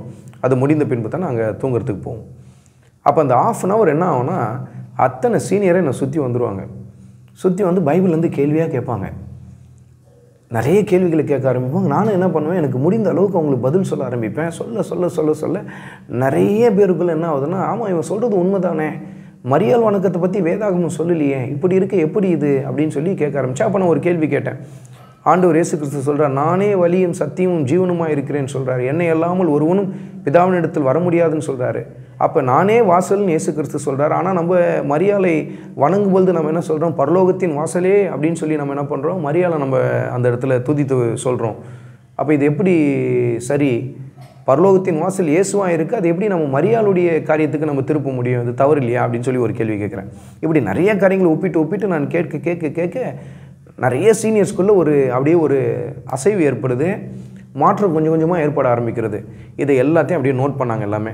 ரெக்டர் வந்து நோட் பண்ணார். ஒரு நாள் என்னாச்சு, காலையில் ஒரு 8 மணி இருக்கும். அப்போ நாங்கள் உட்காந்து படித்து கொண்டு இருக்கிற சமயத்தில் பியூன் வந்து என்னை கூப்பிட்டார். இது மாதிரி ஒன்று ரெக்டர் கூப்பிட்றாரு அப்படின்னு சொன்னாங்க. நான் போய் அங்கே போய் பார்த்தா, ரெக்டர் ரூமுக்கு போய் பார்த்தா எங்கள் அப்பா உட்காந்துட்டுருக்கிறார். எனக்கு ரொம்ப ஆச்சரியம். ஏன்னா எங்கள் அப்பா வரப்போகிறாருன்னா லேண்ட்லைன் மூலமாக அங்கே தகவல் சொல்லுவார், இந்த மாதிரி நான் பையனை பார்க்க வரேன் அப்படின்னு சொல்லிட்டு தான் வருவார். எந்த தகவலுமே சொல்லாமல் எப்படி அப்பா இப்படி வந்திருக்கிறாரு, எனக்கு ரொம்ப சர்ப்ரைஸாக இருந்தது. நான் ரொம்ப சந்தோஷமாக, என்னப்பா எப்படி இருக்கீங்க அப்படின்னோடனே எங்கள் அப்பா எதுவுமே பதில் சொல்ல. ஒரே ஒரு வார்த்தை சொன்னார், போ பொட்டி எடுத்துகிட்டு வா அப்படின்னாரு. எனக்கு ஒன்றுமே புரியல. அப்போ ரெக்டர் சொன்னார், போ எல்லாத்தையும் பேக் பண்ணிவிட்டு கிளம்புனி அப்படின்னாரு. அப்போ தான் எனக்கு தெரிஞ்சது என்னை வந்து குருமடத்திலேருந்து வெளியில் திறத்துறாங்கன்றது எனக்கு நல்லா தெரிந்தது. நானும் என்ன பண்ணேன், போய் என்னுடைய எல்லாத்தையும் பேக் பண்ணிவிட்டு எடுத்துக்கிட்டு எங்கள் அப்பா கூட நான் வீட்டுக்கு வந்துட்டேன். வீட்டில் ஒரே மயான அமைதி. ஏன்னா அவங்களுக்கு என்ன சொல்கிறாங்கன்னா, குருவானவனா நீ போகணுன்னு சொல்லி நாங்கள் ஒன்று அனுப்பி வச்சோம், ஆனால் எங்கள் குடும்பத்துக்கு நீ பெரிய தலைகுனிவை ஏற்படுத்திட்ட, போயிட்டு திரும்ப நீ வந்துட்ட, திரும்ப வந்தது மாத்திரம் இல்லை தேவையில்லாத குழப்பத்தை ஏற்படுத்தி வைத்திருக்கிற அப்படின்னு சொல்லிட்டு பெரிய ஒரு சண்டை ஏற்பட்டது குடும்பத்தில். என் தகப்பனார் என்னோடு கூட பல வருடங்களாக பேசாமே இருந்தார். பேச்சுவார்த்தை இல்லாத அளவுக்கு பண்ணிட்டார். ஏன்னா என்னை நீ ரொம்ப அவமானப்படுத்திட்ட, எவ்வளோ பெரிய தலைகுனிவை என் குடும்பத்துக்கு கொண்டு வந்துட்டேன், தலை நிமிர்ந்து நான் போவேன், என் பிள்ளை வந்து சாமியார் படிக்க போகிறான்னு சொல்லி அவ்வளோ பெருமையாக போனான்னு நீ திரும்பி வந்துட்டேன், நீ திரும்பி வந்தது மாத்திரம் இல்லை பல குழப்பத்தோடு கூட நீ வந்திருக்கிற, நிறைய பேரை குழப்பி விட்டுட்டு வந்திருக்கிறேன்னு சொல்லிட்டு அவருக்கு பெரிய ஒரு ஆதங்கம். அது மாத்திரம் இல்லை, ஒட்டுமொத்த குடும்பத்திலும் என்னோடு கூட சரியாக பேசாத ஒரு நிலை ஏற்பட்டது. என் தாயார் கூட என்ன செய்வாங்கன்னா, சாப்பாடு போட்டுட்டு அப்படி தட்டில் வச்சுட்டு அவங்க கிளம்பி போயிடுவாங்க. சாப்பிட்டியா, சாப்பிடு, எதையுமே சொல்ல மாட்டாங்க. நான் என்ன பண்ணுவேன், வந்து அப்படியே சாப்பிட்டுட்டு கிளம்பி போயிடுவேன். ஒரு கடமைக்காக மாஸ்க் அப்படி போயிட்டு வருவேன். ஆனால் எனக்குள்ளே ஒரு போராட்டம் ஏற்பட்டு கொண்டே இருந்தது. இல்லையே, வேதாகமும் சொல்லுகிற காரியம் விக்கிரக ஆராதனையே வன்மையாக கண்டிக்கிறது, மரியாள் வணக்கத்தை கண்டிக்கிறது, புனிதர்களுடைய வழிபாடை கண்டிக்கிறது. இப்படி இருக்க நம்ம இதில் ஒரு முழு தீர்மானத்தை எடுக்கணும் அப்படின்னு சொல்லிட்டு அப்போ என்னுடைய நண்பனுடைய வீட்டுக்கு நான் அங்கே போகிறேன். எனக்கு வேதாகமத்தை கிஃப்டாக கொடுத்த அவரும் வந்து அந்த குருமடத்தை விட்டு வெளியேற்றப்பட்டு விட்டார் என்பதை விட அவராக வந்து விட்டார். அப்போ அவருடைய வீட்டுக்கு நான் போகிறேன். அப்போ அந்த வீட்டுக்கு போகும்போது அவருடைய அண்ணன் ஒருத்தர் இருந்தார். அவர் நல்லா ஜெபிக்கிற ஒரு மனிதன். அவர் வந்து ஒரு சபைக்கு போகிறவர். அப்போ அவர்கிட்ட போய் நான் என்னுடைய வேதாகமத்தில் இருக்கிற டவுட்ஸ் எல்லாம் நான் கேட்குறேன் அவர்கிட்ட. அவரும் நிறைய காரியங்களெல்லாம் எனக்கு கிளியர் பண்ணுறார். கடைசியாக சரி நான் டைம் ஆகுது, நான் வீட்டுக்கு கிளம்புறேன் அப்படின்னு சொல்லிட்டு கிளம்பும்போது அவர் சொல்கிறார், சரிப்பா நீ போகிறவா ஜோம் பண்ணிட்டு போகலாம் அப்படின்னு சொல்கிறார். அப்போ நான், என் நண்பன், அப்புறம் அவனுடைய அண்ணன் 3 பேர் தான் அந்த ரூமில். எனக்கு அப்போ தெரிஞ்ச ஒரே ஜெபம் என்னன்னா பிரைஸ் த லார்ட், அவ்வளோதான். வேறு எந்த ஜெபமும் தெரியாது, ஏன்னா எப்பயுமே ஜெபம்னாலே நான் ஏதோ புத்தகத்தை பார்த்து தான் நாங்கள் படிப்போம். அதுதான் எங்களுக்கு தெரிஞ்ச ஜெபமே. நான் கண்ணை மூட்டிட்டு எல்லோரும் அவங்க 2 பேரும் முட்டி போட்டுட்டு ஜெபம் பண்ணும்போது நான் அப்படியே கை கும்பிட்டு என்ன பண்ணுறேன், உங்களுக்கு தெரியும் கேத்தலிக்ஸ் அப்படின்னாலே கை கூப்பிடுவாங்களே, அப்படி கை கூப்பி ப்ரைஸ் த லார்ட், ப்ரைஸ் த லார்ட், ப்ரைஸ் த லார்ட் அப்படின்னு சொல்லிட்டு கண்ணை மூட்டிட்டு சொல்லிகிட்டே இருக்கிறேன். திடீர்னு என்ன ஆச்சுன்னு எனக்கு தெரில, என் நாக்கெலாம் அப்படியே கொளற ஆரம்பிக்குது. திடீர்னு என்னென்னமோ பேச ஆரம்பிக்கிறேன். எனக்கு நல்லா தெரியுது நான் வந்து ஏதோ ஒன்று பேச ஆரம்பிக்கிறேன் அப்படின்னு நல்லா தெரியுது. கண்ட்ரோல் பண்ணுன்னு பார்க்குறேன், என்னால் முடியல. தொடர்ந்து பேசிக்கிட்டே இருக்கிறேன். நானே கண்ட்ரோல் பண்ணச்சு, என்னடா இது உளறிட்டு இருக்கோம், ஏதோ ஒரு ஒன்றுமே புரியல, நம்ம பேசுகிறது எதுவுமே புரியல, என்னடா இது அப்படின்னு சொல்லிட்டு அப்படியே நான் நிறுத்தி போராட்டுறேன். நான் முடியல, நான் பேசிக்கிட்டே இருக்கிறேன். அப்புறம் ஒரு ஜெபத்தை முடிச்சிட்டோன்னே நான் கேட்டேன், அண்ணா என்னண்ணே ஏதோ நான் பேசினேண்ணே. அவங்க 2 பேரும் அப்படியே பிரமித்து அப்படியே நின்று பார்க்குறாங்க. தம்பி, கர்த்தருடைய ஆவியானவர் ஒன்று நிறைத்திருக்கிறார் அப்படின்னு. எனக்கு ஒன்றுமே புரியல. எனக்கு அந்நிய பாஷை அடையாளத்தோடு கூட கர்த்தருடைய ஆவியானவர் ஒன்று நிறைத்திருக்கிறார் அப்படின்னோடனே எனக்கு ரொம்ப ஆச்சரியமாக இருந்தது. பாருங்கள், அந்த தொடுதல் என் வாழ்க்கையில் கர்த்தர் என்னை தொட்ட அந்த நாள் என்னால் மறக்கவே முடியாது.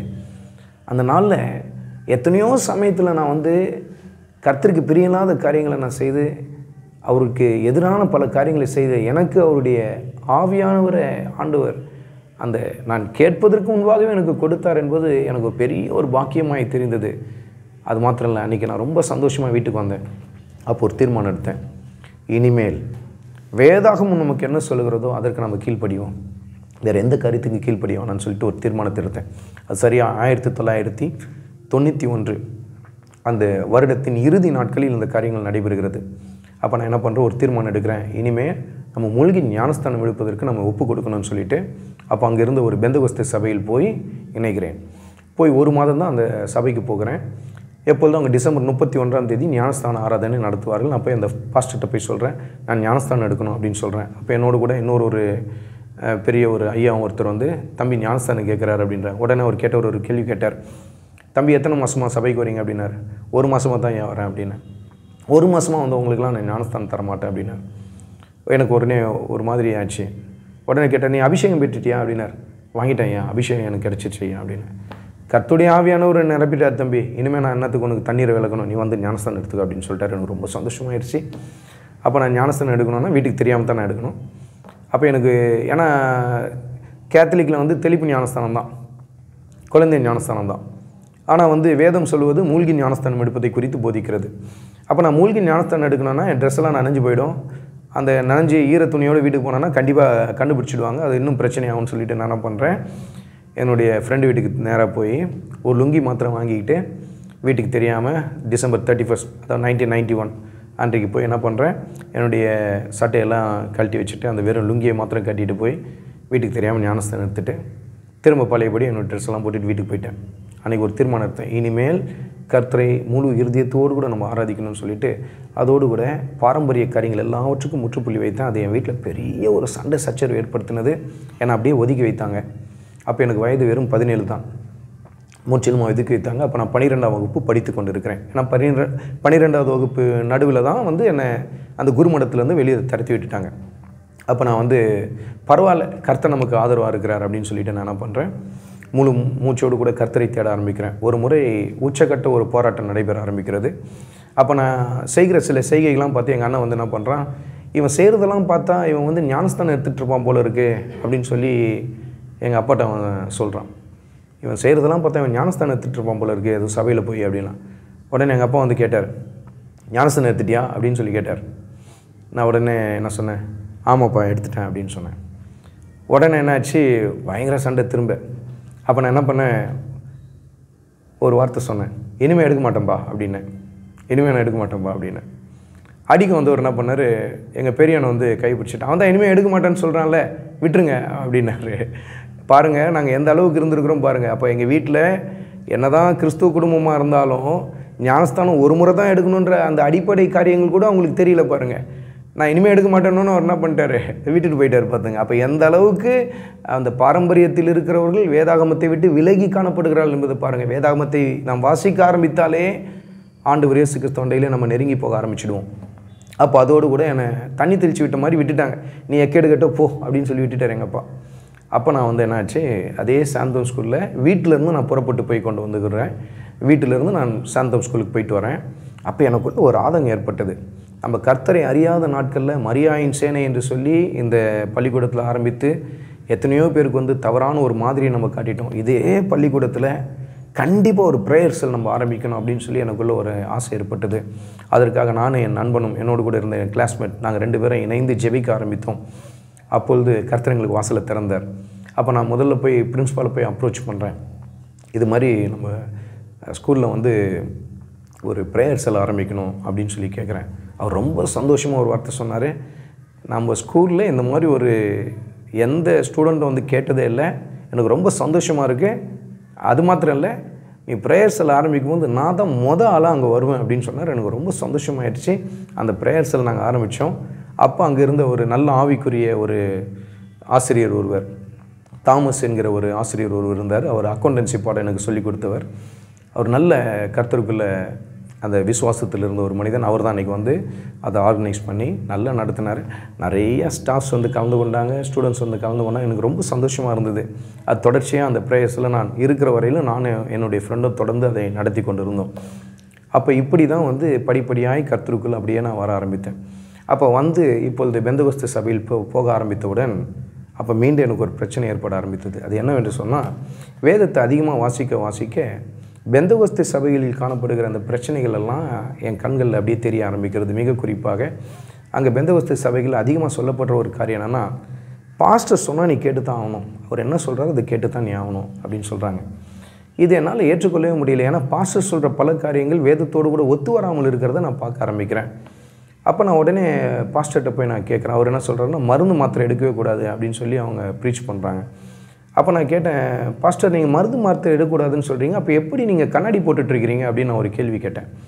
அப்போ உடனே அவர் என்ன பண்ணார், கூட இருந்த ஒருத்தர் சொன்னார், இப்படிலாம் பேசக்கூடாது தம்பி, பாஸ்டர் சொன்னால் கேட்டு தான் ஆகணும் அப்படின்னாங்க. அப்போ நான் ஒரு வார்த்தை சொன்னேன், தப்பாக நினைக்காதீங்க ஐயா, கேத்தலிக்கில் இருந்தப்போ அவங்க என்ன சொல்கிறாங்க, போப் சொன்னால் கேட்டு தான் ஆகணும் அப்படின்றாங்க, சாமியார் சொன்னால் கேட்டு தான் ஆகணுன்றாங்க. அதெல்லாம் பிடிக்காமல் வேதம் சொல்கிறது தான் கேட்கணும்னு சொல்லி தான் நாங்கள்லாம் வெளியில் வந்தோம். இப்போ பெந்தகோஸ்து சபைகளில் நீங்கள் என்ன பண்ணுறீங்க, வேதத்தை விட்டுட்டு பாஸ்டர் சொன்னால் கேட்டு தான் ஆகணும்னு சொல்கிறது சரியாக இல்லையே அப்படின்னு சொல்லிட்டு என் விரக்தியை சொல்லிவிட்டு நான் வந்துட்டேன். ஆனாலும் தொடர்ந்து போய் கொண்டு இருக்கிறேன். இப்படி பல காரியங்களை பார்க்குறேன். இது இல்லாமல் பல பேர் என்ன சொல்கிறாங்க, நான் இந்த காட்சியை பார்த்தேன், நான் இங்கே பரலோகத்துக்கு போனேன், நான் இயேசுவை பார்த்தேன், பிதாவை பார்த்தேன், இப்படியெல்லாம் அவங்க சொல்கிற இந்த காரியத்தெல்லாம் கேட்ட உடனே அப்போ அன்றைக்கு மரியாளுடைய காட்சியை பார்த்ததெல்லாம் தவறு அப்படின்னு சொல்லி நம்ம வேதாகமும் நமக்கு சுட்டி காட்ட, இப்போ ஆவிக்குரிய சபைகளையும் ஒவ்வொருத்தரும் வேதத்துக்கு ஒத்து வராத பல காட்சியை கண்டதாக சொல்லி கொண்டு இருக்கிறாங்களே, இது என்னையா இது? அங்கே பாரம்பரிய சபையில் வேதம் இல்லாமல் கெட்டு போய் கொண்டு இருக்கிறாங்க, ஆனால் இப்போ பெந்தகோஸ்து சபையில் வேதத்தோடு கூட கெட்டு போய் கொண்டு இருக்கிறாங்களேன்றது எனக்கு பெரிய ஆதங்கம் ஆகிவிட்டது. அப்போ இதை நான் பார்க்க எனக்குள்ளே நான் ஒரு விரக்தி ஏற்பட ஆரம்பித்து, ஒரு 6 மாதத்தில் என்ன ஆயிடுச்சுன்னா, என் வாழ்க்கையில் கொஞ்சம் கொஞ்சமாக அப்படியே பின்வாங்க ஆரம்பிக்கிறேன். நான் விரக்தி ஏற்பட்டு விட்டது. மொத்தத்தில் எல்லா சபைகளும் இப்படி தான் இருக்குது. ஒரு பக்கத்தில் பாரம்பரியம், இன்னொரு பக்கத்தில் ஆவிக்குரிய சபைகள் என்று சொன்னாலும் வேதத்தை விட்டு தேவையில்லாத காரியங்கள்லாம் பேசிக்கொண்டு அவங்களுடைய காட்சிகள், அவங்க கண்ட தரிசனங்கள், இதை பற்றி தான் பேசிக்கொண்டு இருக்கிறாங்க. வேதத்தோடு அது ஒத்து போதான்னு சொல்லி ஜனங்களும் பார்க்குறதில்ல, பிரசங்கியாரும் பார்க்குறதில்ல. இது என்னையா இது அப்படின்னு சொல்லி ஒரு விரக்தி ஏற்பட்டு எந்த சபைக்கும் போகாமல் ஒரு 6 மாதம் வீட்டிலே முடங்கி கிடந்தேன். ஒரு பின்மாற்றத்துக்குள்ளே நான் போக ஆரம்பித்துட்டேன். வேதத்தை வாசிப்பேன், ஜெபிப்பேன், அவ்வளோதான். மற்றபடி எங்கேயுமே போக மாட்டேன். வீட்லேயே முடங்கி கிடப்பேன். பள்ளிக்கூடத்துக்கு போவேன், வருவேன். இப்படியே தான் போய் கொண்டு இருந்தது. அப்போ காலேஜ் சேரணும் அப்படின்ற ஒரு நிலைமை வந்தப்போ என்னுடைய படிப்பில் அந்த இடத்தை என்ன ஆயிடுச்சுன்னா, கல்லூரிக்கு நான் அப்ளை பண்ணல. எந்த கல்லூரியிலும் நான் அப்ளை பண்ணல. நான் எனக்குள்ள ஆழ்ந்த விசுவாசம் அப்படின்னு சொல்லி நான் என்ன பண்ணிட்டேன், எம்சிசி காலேஜில் எனக்கு கிடைக்கும்னு சொல்லிட்டு அங்கே மாத்திரம் தான் அப்ளிகேஷன் போட்டேன். கடைசியில் அது ரிஜெக்டட். அப்போ எங்கள் அப்பா ஒரு வார்த்தை கேட்டார், உங்கள் இயேசுவால் உனக்கு எம்சிசி காலேஜ்லேயே இடம் வாங்கி தர முடியல, பரலோகத்தில் உனக்கு இடம் வாங்கி தருவாரா அப்படின்னு சொல்லி ஒரு கேலி கிண்டலமாக பேச ஆரம்பித்தார். அப்போ வீட்டில் ஒரு பரியாசத்துக்கு இடமாக ஏற்பட்டது. அப்போ அதனால் வேறு வழி இல்லாமல் டிஸ்டன்ஸ் எஜுகேஷனில் தான் நான் படிக்க ஆரம்பித்தேன். யூஜி, பிஜி எல்லாமே என்னுடைய படிப்பு எல்லாமே டிஸ்டன்ஸ் எஜுகேஷன் தான். என் படிப்பை குறித்து நான் பின்பாக நான் சொல்லுகிறேன். அப்போ இந்த இடத்துல என்ன ஆகுதுன்னா, ஒரு விரக்தி, மன விரக்தியில் பின்மாற்றத்துக்குள்ளே போக ஆரம்பித்த உடனே வேறு எந்த சபைக்கும் போகாமல் வீட்டிலே முடங்கி இருக்கிறேன். மீண்டும் பழைய நண்பர்களோடு கூட மீண்டும் சேர்ந்து கொண்டு பழைய வாழ்க்கைக்கு அப்படியே திரும்ப ஆரம்பிக்கும் போது தான் கர்த்தர் என்னை சிச்சிக்க ஆரம்பித்தார். 2 மிகப்பெரிய ஒரு பிரச்சனைகளில் நான் சிக்கிக்கொள்ள ஆரம்பித்தேன். ஒரு முறை மாட்டி போலீஸில் அடி வாங்கினேன்.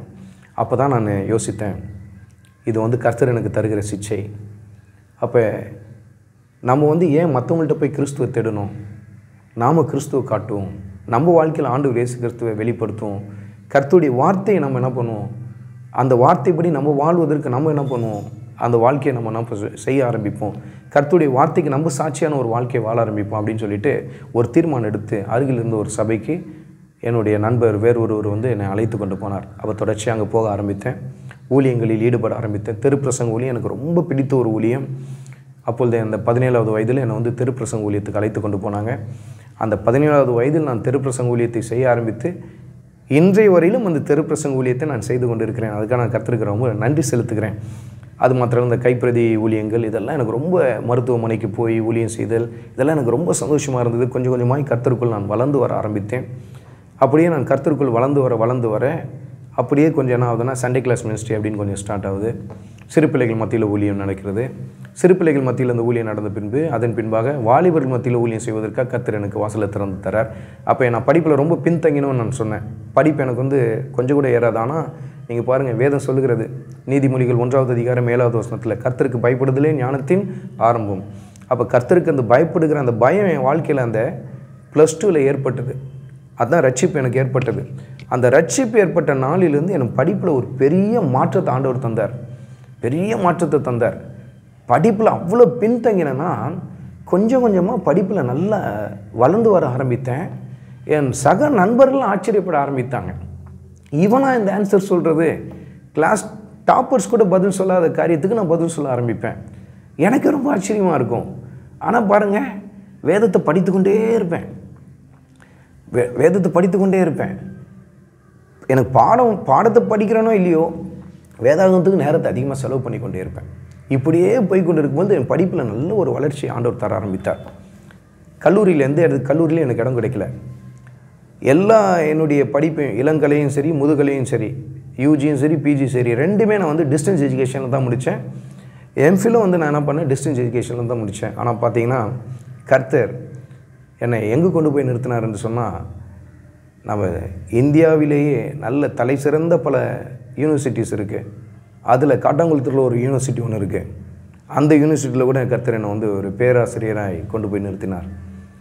அந்த இடத்துல எனக்கு மற்றவர்களுடைய எஜுகேஷன் குவாலிஃபிகேஷனை பார்க்கும்போது என்னுடைய குவாலிஃபிகேஷன் ரொம்ப ரொம்ப கம்மி. ஆனால் மற்றவர்களுக்கு கிடைக்காத அந்த வாய்ப்பு எனக்கு கர்த்தர் கொடுத்தார். பள்ளிக்கூடத்தில் முதல்ல என்னுடைய வேலையை துவங்க ஆரம்பித்தேன். ஒரு டீச்சராக துவங்கினேன். காமர்ஸ் அக்கௌண்டன்சி வாத்தியாராக நான் துவங்கினேன் என்னுடைய வேலையை. தொடர்ந்து அதிலிருந்து அப்படியே கல்லூரிக்குள் நுழைந்தேன். கல்லூரியில் பிரபலமான பல கல்லூரிகளில் வேலை செய்ய கர்த்தர் எனக்கு கிருபை தந்தார். போகிற எல்லா இடத்திலும் மாணவர்களுக்கு ஆண்டவர் இயேசு கிறிஸ்துவை குறித்து நான் சொல்ல மறப்பதே இல்லை. அது நாளடைவில் என்ன ஆனது என்று சொன்னால், அந்த மேனேஜ்மெண்ட்டில் இருக்கிறவங்களுக்கும் கர்த்தரை குறித்து சொல்லத்தக்க கிருபையை கர்த்தர் எனக்கு தந்தார். என்னுடைய சக நண்பர்களுக்குள்ள ஆண்டவரை குறித்து சொல்வதற்கும் அவர்களை கர்த்தருக்குள் நடத்துவதற்கும் கர்த்தர் கிருபை தந்தார். எல்லாவற்றுக்கும் மேலாக எனக்கு கிடைத்த மிகப்பெரிய ஒரு கிருபை, கர்த்தர் எனக்கு பாராட்டின பெரிய கிருபை என்னவென்று சொன்னால், டியூஷன் எடுக்க ஆரம்பித்தேன். நான் +2 படித்து முடித்த உடனேயே டியூஷன் ஸ்டார்ட் பண்ணிட்டேன். அப்போ ஸ்டார்ட் பண்ணும்போது நிறைய பிள்ளைங்கள்ட்ட படிக்க ஆரம்பித்தாங்க. அவங்க எல்லாருக்குமே சனிக்கிழமைனா அவங்களுக்கு ஒரு ப்ரேயர் ஒன்று நடத்துவோம். அந்த ப்ரேயரில் பார்த்திங்கன்னா நிறைய பிள்ளைங்க வந்து நான் கிறிஸ்டியன்ஸ் தான் படிக்கிற பிள்ளைங்களாம். ஆனால் பார்த்திங்கன்னா அந்த இடத்துல நிறைய பிள்ளைகளை கர்த்தர் தொட்டார், அபிஷேகித்தார், சுகப்படுத்தினார். என் கண்ணுக்கு நேரம் அதை நான் பார்த்தேன். வாலிப நாட்களில் அவங்களுடைய ரட்சிப்பெல்லாம் நான் பார்க்கும்போது எனக்கு ரொம்ப சந்தோஷமாக இருந்தது. அப்போ எனக்கு கொஞ்சம் கொஞ்சமாக புரிய ஆரம்பித்தது.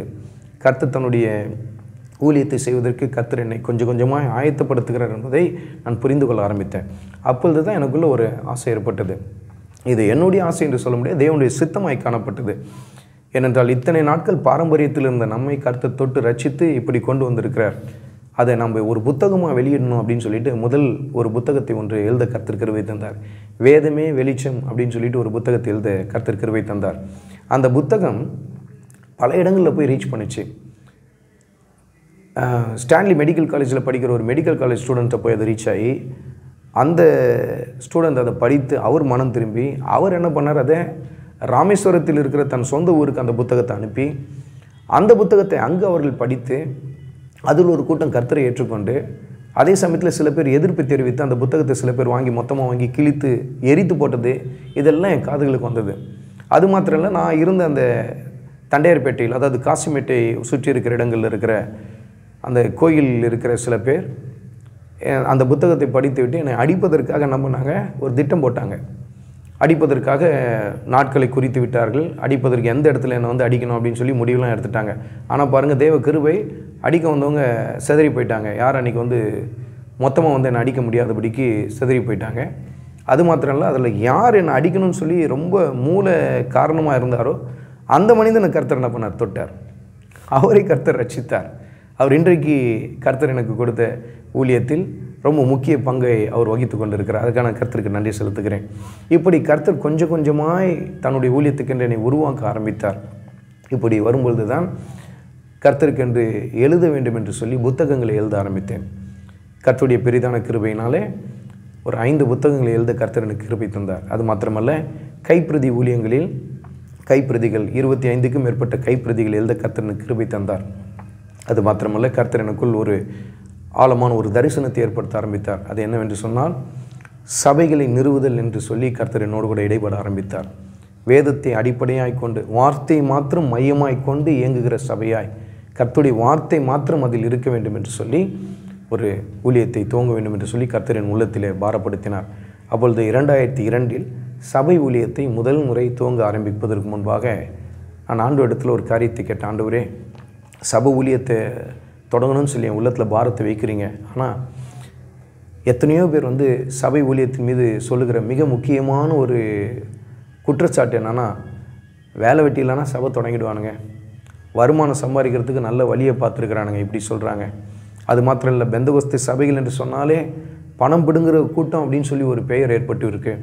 ஆனால் அடியனுக்கு நீங்கள் ஒரு ஊழியத்தை தரேன்னு சொல்கிறீங்க. ஆனால் எக்காரணத்தை கொண்டு ஆண்டவரே, என்னுடைய குடும்ப தேவைக்காகவும் சரி, ஊழியத்தின் தேவைக்காகவும் சரி, யாரிடத்திலும் போய் நான் நேரடியாகவும் சரி, மறைமுகமாகவும் சரி, எந்த வகையிலும் எந்த காரியத்தை நான் கேட்கக்கூடாது ஆண்டவரே. அப்படி கேட்கறது வந்து உம்முடைய நாமத்திற்கு நான் வந்து ஒரு அவகீர்த்தியை கொண்டு வரதா இருக்கும்.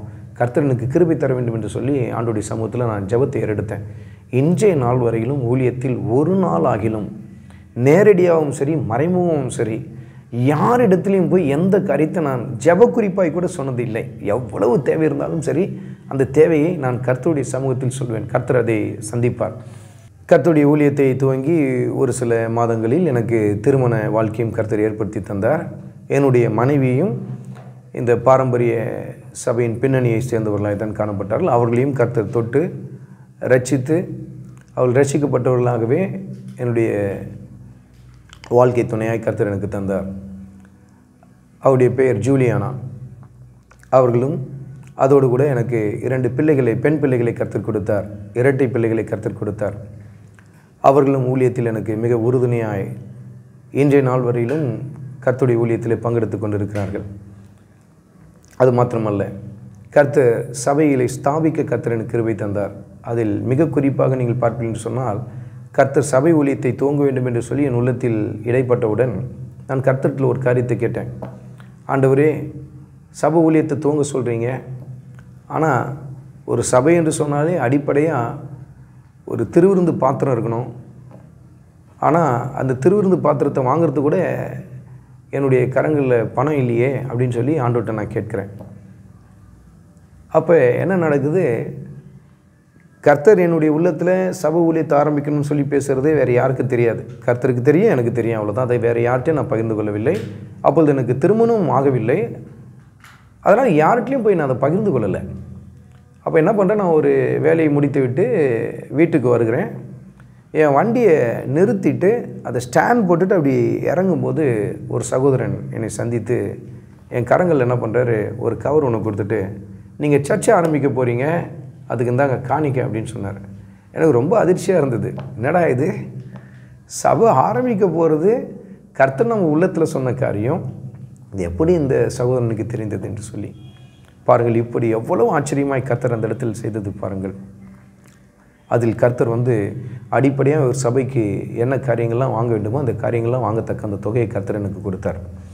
உடனே சபையை துவங்கி ஊழியத்தை ஆரம்பித்த பொழுது அது எண்ணிக்கையுள்ள ஜனங்கள், ரொம்ப சொற்பமான ஜனங்கள், பல சமயத்தில் யாருமே இருக்க மாட்டார்கள். ஆனாலும் கர்த்தர் அந்த ஊழியத்தை செய்ய கர்த்தர் கிருபை தந்தார். நாட்கள் போக போக போக கர்த்தர் கொஞ்சம் கொஞ்சமாய் ஊழியத்தை அப்படியே வளரத்தக்கதாய் கர்த்தர் கிருபை பாராட்டினார். கொஞ்சம் கொஞ்சமாய் ஆட்களை கொண்டு வந்து சேர்க்க ஆரம்பித்தார். கர்த்தருடைய பெரிதான கிருபையில் இப்பொழுது 4 கிளை சபைகளை கர்த்தர் உருவாக்க கர்த்தர் எங்களுக்கு கிருபை தந்தார். அதுக்காக நான் கர்த்தருக்கு நன்றி செலுத்துகிறேன்.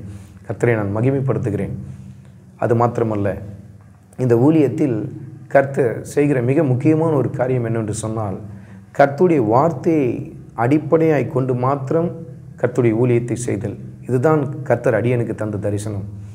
அந்த தரிசனத்திலே கர்த்தர் தொடர்ந்து ஓட கர்த்தர் கிருபை தந்திருக்கிறார். அது மாத்திரமல்ல, கர்த்தர் என்னை ஊழியத்துக்கு அழைக்கும் பொழுது கர்த்தர் என்னோடு கூட இடைப்பட்ட காரியம், மத்தேயு எழுதின சுவிசேஷத்தில் 25வது அதிகாரத்தில் 6வது வசனத்தில், இதோ மணவாளன் வருகிறார், அவருக்கு எதிர்கொண்டு போக ஆயத்தப்படுங்கள் என்ற வார்த்தையை கர்த்தர் என் உள்ளத்திலே வைத்தார்.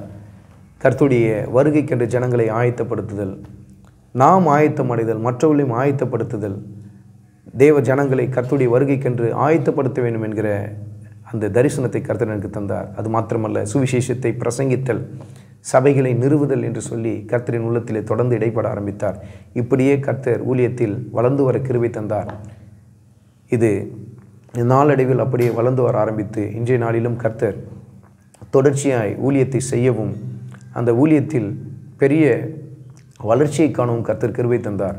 மிக முக்கியமாக சபைக்கான இடத்திற்காக நாங்கள் பல இடங்களில் தேடிக்கொண்டே இருந்தோம். ஏனென்றால் சபைக்கு நான் எந்த இடத்தில் சபையை வைத்து நாங்கள் ஆராய்த்து கொண்டிருந்தோம் என்று சொன்னால், ஏதாவது ஒரு அவங்களுடைய விசுவாசிகளுடைய வீடாக இருக்கும். அந்த வீட்டில் தான் ஞாயிற்றுக்கிழமைனா எல்லாத்தையும் ஒதுக்கி வைத்துட்டு அங்கே ஆராதனை நடைபெறும்.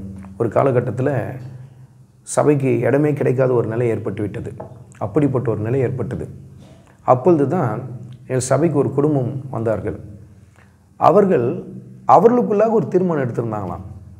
கர்த்தர் எங்களுக்கு ஒரு வீட்டை தந்தால் அந்த வீட்டில் சபையை ஆரம்பிக்கிறதுக்கு நாங்கள் இடம் தருவோம் அப்படின்னு சொல்லி அவங்க ஒரு பொருத்தனை செய்திருக்கிறாங்க. அது எனக்கு தெரியாது. அது என்னது பாருங்கள், அந்த குடும்பத்தார் அவர்கள் அந்த பொருத்தனை செய்தபடியே கர்த்தர் அவர்களுக்கு ஒரு வீட்டை தந்தார். அப்பொழுது அவர்கள் என்ன செய்தாங்க, அந்த வீட்டிற்கு மேல் தளத்தில் சபைக்கான இடத்தை ஒதுக்கினார்கள்.